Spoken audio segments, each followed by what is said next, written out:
Okay, so here's one more recurrence relation for you.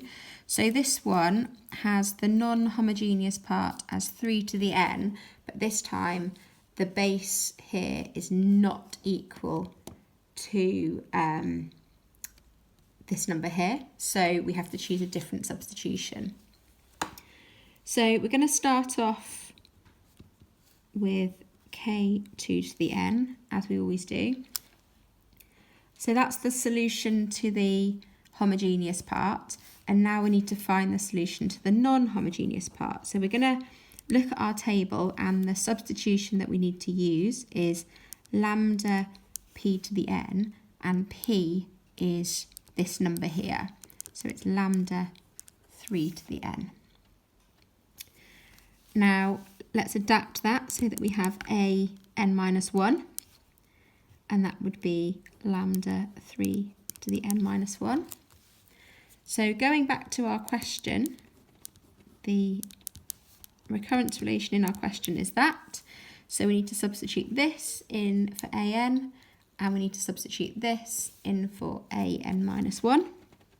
So lambda 3 to the n equals 2 lots of lambda 3 to the n minus 1 plus 3 to the power of n. Now at the moment I can't obviously cancel anything, but if I could rewrite this 3 to the n minus 1 so that it was 3 to the power of n times 3 to the power of minus 1, then I could cancel a 3 to the power of n in everything, which would help. So let's do that. So I'll just multiply that bracket out first.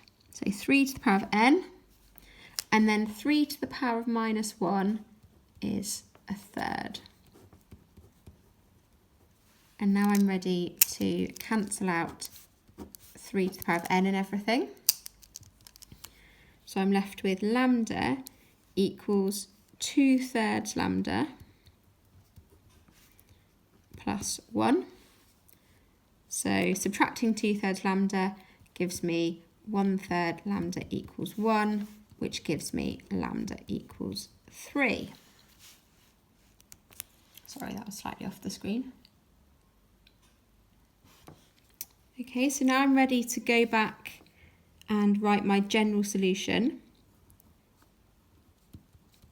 So k2 to the power of n, and then plus this, but I now know lambda is 3, so it's plus 3 lots of 3 to the n. So I've got the solution to my homogeneous part and the solution to my non-homogeneous part just put together. And to find the particular solution, I just need to put in my initial conditions. So the conditions were that a0 equals 2. So 2 would be when it's 2 to the power of 0 plus 3 times 3 to the power of 0. So 2 equals k plus 3, which gives me that k is equal to minus 1. Sorry, I'm filming this on my phone and it keeps going off the screen a little bit. So the final solution is an equals -1, because k was -1, lots of 2 to the power of n plus 3 lots of 3 to the power of n.